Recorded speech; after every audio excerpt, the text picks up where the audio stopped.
So there are many different sources you can set up your alerts from, but the main two you'll see most commonly is Streamlabs and Streamelements. All of the links that you guys will see here on this video will be found below in the description, so you guys can always go back to reference which ones we're talking about. Let's get right to it. One of the steps that I'll be teaching you is to create a browser source scene. This is not a requirement at all, but helps with keeping things organized on your stream setup. The first thing you want to do is go ahead and click on the plus sign, which is located right here in OBS Studio. You'll see the same thing in Streamlabs OBS as well. You're going to click on that and you're going to add a browser source scene. The first thing you want to do before you start setting up anything is making sure you create a browser source. The way you do that is by clicking on the plus button right below, and that's going to give up a couple different options. You want to make sure that you click on browser source. Once you click on the browser source, you're going to name this whatever you want that will help you remember that this is where all of your alerts are coming from. This alert here we've already created, but we're going to go ahead and create another one. It's going to be called Stream Alert. Okay, Stream Alert browser source will then pop up and you'll see that it's asking for a URL, and we'll get to that in the next steps. We're going to press OK for now and keep this browser source open. The reason why we did that was to make things a lot easier for us later on after we finish checking this web browser source. The next thing you're going to have to do is go to streamlabs.com, which I've already set up here, and you want to make sure that you log in to the correct username on Twitch. A lot of people would think, duh, I already know that, yeah. You will notice a lot of people actually make that common mistake. You want to make sure that you log in with your correct username on Twitch or YouTube, whatever you use, and log into streamlabs.com with that username. Once you have checked that you've logged in with the correct username, you're going to see that it brings you up to this page. This page has a lot of information on it. The one that we want to focus on is going to be on the left-hand side of the screen. So this over here on the left-hand side of the screen is a menu option. Those menu options will then give you alert box, all widgets. We're not going to even pay attention to them. The first one we want to pay attention to is the alert box. We're going to click on that alert box notification there.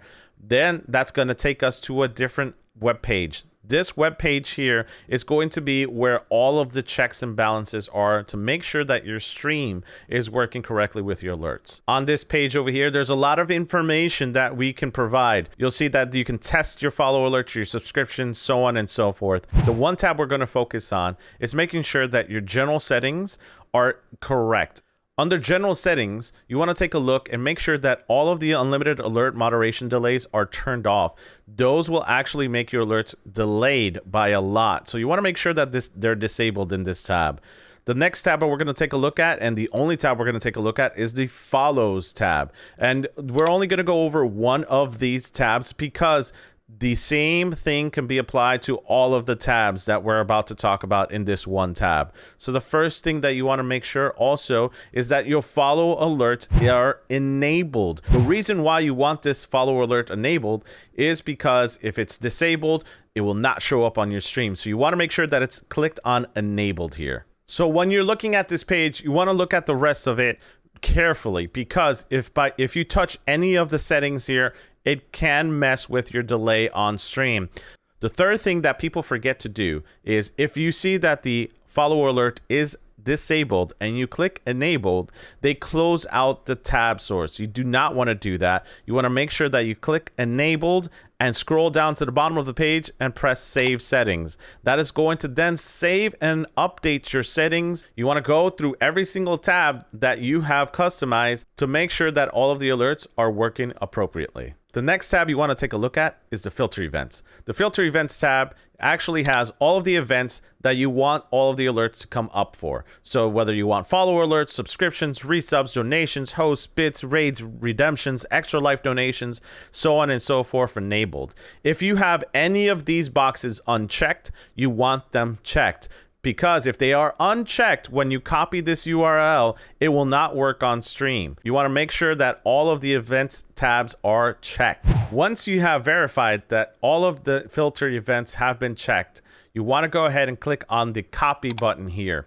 What you're doing now is copying the URL so that you can paste it into your browser source. Once you have copied the browser source from streamlabs.com, you want to go ahead and head over to your OBS Studio or OBS Streamlabs. And once you're there, you're going to go back to the Stream Alert browser source that you created earlier on and double click on that. That will then bring up this window here.